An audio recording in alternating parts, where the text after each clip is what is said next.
আসসালামু আলাইকুম।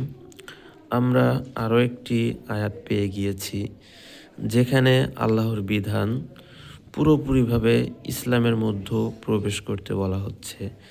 আয়াতে আল্লাহ তাআলা উল্লেখ করেছেন, ইয়া আইয়ুহাল্লাযীনা আমানু দুখুলু ফিস-সিলমি কাফা।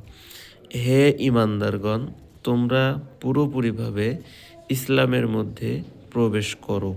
সূরা আল বাকারা আয়াত নম্বর 208। আপনি যদি আংশিক ইসলামে প্রবেশ করেন, অথবা আপনার যতটুক প্রয়োজন ততটুক যদি ইসলাম থেকে আপনি নিয়ে ব্যবহার করেন, বাকিটা আপনার ইচ্ছা মতন ব্যবহার করেন, উপলব্ধি করেন, অথবা আপনার ইচ্ছা মতন আপনি চলাফেরা করেন, তাহলে সেটা আপনার জন্য খুবই দুর্ভাগ্যজনক হবে। কারণ আল্লাহ তাআলার নির্দেশ পুরোপুরিভাবে ইসলামের ভিতর প্রবেশ করতে বলা হয়েছে।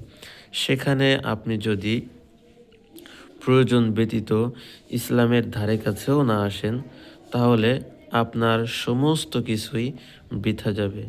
আপনি দুনিয়ায় খাচ্ছেন, ঘুমাচ্ছেন, ঘুরতেছেন, সব কিছুই করতেছেন, কিন্তু আখিরাতের জন্য আপনার কোনো উপকারী কাজে আসবে না। অতএব আল্লাহ তাআলার এই বিধানকে আমরা পুরোপুরিভাবে মেনে চলব ইনশাআল্লাহ।